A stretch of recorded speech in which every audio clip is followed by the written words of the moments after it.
तो आज जो अपन बात करने वाले हैं वो आयुर्वेद की अष्टांग हृदय की स्टार्टिंग की बेसिक जो चीज़ें होती है वो बात करेंगे। जैसे कि अष्टांग हृदय क्या चीज़ थी, तो आयुर्वेद की जो भी बुक्स हैं, जो मेजर बुक्स हैं, उनको दो भागों में डिवाइड किया गया है। एक तो बृहत्त्रयी और एक है लघु त्रयी। अब बृहत्त्रयी में क्या क्या चीज़ें आती है? चरक संहिता आती है, सुश्रुत संहिता आती है और वाग्भट संहिता आती है। अब इस वाग्भट संहिता में क्या अष्टांग संग्रह भी आती है और एक अष्टांग हृदय आती है, जो कि अपन अष्टांग हृदय को पढ़ेंगे। उसके बाद क्या होता है कि लघुत्रयी। लघुत्रयी में क्या आती है? माधव निदान आती है, भाव प्रकाश संहिता आती है और शांगधर संहिता आती है। अब देखो, इनके काल भी मैं आपको कुछ इतिहास के टॉपिक के बारे में भी बात करने वाले हैं इसी के साथ। तो जैसे माधव निदान का कैसे याद रखोगे? 7वीं सदी इसका याद रखना। क्या रखना? 7वीं सदी। इसका काल क्या माना जाता है? माधवकर ने लिखा था है 7वीं सदी। अब भाव प्रकाश। अब भाव कब आ जाते हैं? 16 साल की उम्र में लड़कों में भाव आ जाते हैं, इसीलिए क्या भाव प्रकाश का काल क्या माना जाता है? 16वीं सदी। अब शांगधर संहिता, शांगधर का काल क्या माना जाता है? 13वीं सदी। तो इस जो ध है उसको यदि मैं उल्टा करके लिखूं तो वो कुछ इस प्रकार से, यानी कि 13 की टाइप बन जाएगा। तो ये क्या हुआ? शांगधर का काल हो गया। ओके। इसके बाद यदि अपन बात करें तो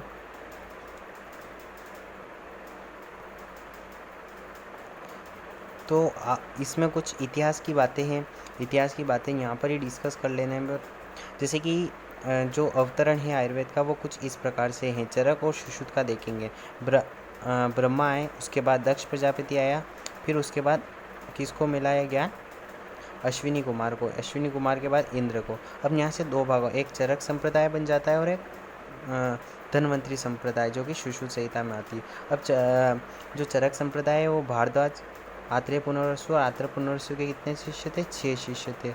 वो 6 शिष्यों के नाम आपको अपन अष्टांग हृदय में पढ़ेंगे, ठीक है। उसके बाद यदि अपन बात करें, 6 शिष्य चरक संहिता में पढ़ेंगे। सॉरी, मैंने कुछ गलत बोल दिया। जो कि इसमें अपन जो अष्टांग हृदय पढ़ेंगे इसी में देख लेंगे किस किस का क्या अवतरण रहा है, ठीक है।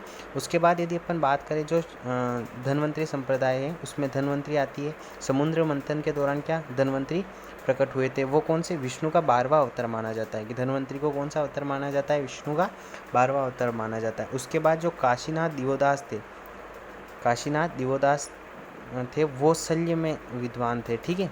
ये काशीनाथ दिवोदास थे वो क्या? शल्य में। और ये जो 12वें शिष्य हैं किसके? ठीक है। अब इस काशीनाथ दिवोदास के कितने शिष्य थे? 12 शिष्य थे, ठीक है। उसमें से एक था सुश्रुत, है ना। अब देखो, अपन कुछ इंटरेस्टिंग बातें यहाँ पर करते हैं जो कि इतिहास की बातें हैं।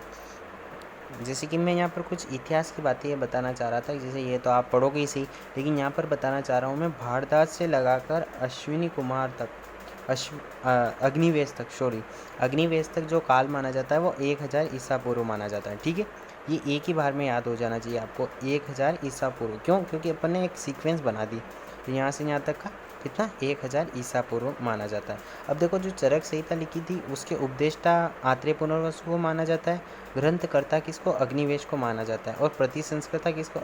अग्निवेश तंत्र का किसने प्रतिसंस्कार किसने किया? तो चरक ने किया था। अब इसका कौन सा? दूसरी सती मानी जाती है। अब ये चरक में जो 2 दिख रहा ना आपको, ये चरक र के 2, र को ऐसे लिखूँ क्या बन जाता है? 2, तो ये दूसरी सती माना जाता है, या 2000 ईसा पूर्व कह सकते हैं, ठीक है।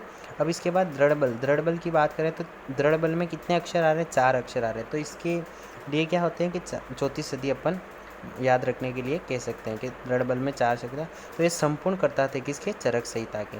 देखो, अब अपन बात करें यहाँ पर चरक संहिता के उपदेष्टा कौन है? आत्रेय पुनर्वसु। ग्रंथकर्ता कौन है? अग्निवेश। प्रतिसंस्कृता कौन है? चरक। और संपूर्णकर्ता कौन है? तो दृढ़बल है। तो ये अपन ने कुछ इतिहास की बातें की। अब अपन बात करते हैं किसमें? धन्वंतरी संप्रदाय। धन्वंतरी संप्रदाय में धन्वंतरी, काशीनाथ दिवोदास और उसके बाद सुश्रुत। अब इसका काल माना जाता है 1000 से 1500 ईसा पूर्व, ठीक है। ये यहाँ धन्वंतरी से नहीं, धन्वंतरी तो ये वाला अपन बात करें तो 1000 से 1500 ईसा पूर्व। यहाँ पर क्या था? भारद्वाज से लगाकर अग्निवेश तक क्या था? 1000 ईसा पूर्व। तो यहाँ 1000 से 1500 लिख सकते हैं। अभी ये याद रखने के लिए ईजी हो जाएगा, इस मेथड से यदि याद रखोगे ना तो कुछ काल ईजी हो जाएगा। उसके बाद यदि अपन बात करें इसका, काशीनाथ दिवोदास के 12 शिष्य हुए थे, उसमें से एक हुआ सुश्रुत।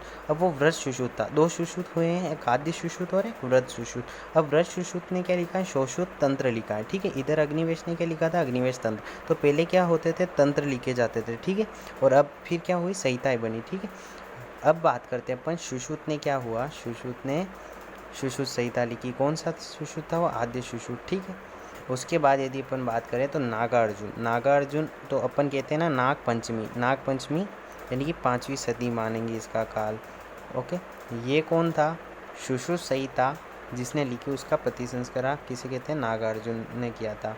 अब जो पार्श्व शुद्धि किसने की सुश्रुत संहिता की? तो जज्जट ने की। ठीक है, किसने की? अब 5 दूना 10 होता है, तो नागार्जुन के बाद कौन आ रहा है? चंद्रहट आता है। सॉरी, मैं जज्जट बोल गया यहाँ पर, चंद्रहट आता है। क्या आता है? चंद्रहट आता है। तो नागार्जुन के बाद कौन सा हट आया? चंद्रहट आया। ठीक है, उसने क्या की? सुश्रुत संहिता की पार्श्व शुद्धि की। 5 दूना 10, तो 10वीं सदी मानते हैं। तो यहाँ पर कुछ काल को ईजी याद रखने के लिए मैंने कुछ ऐसे ट्रिक्स वगैरह या ऐसा कह सकते हैं अपन, ऐसा माना गया है। ठीक है, इससे क्या आपको लास्ट टाइम तक चीज़ें याद रहेगी।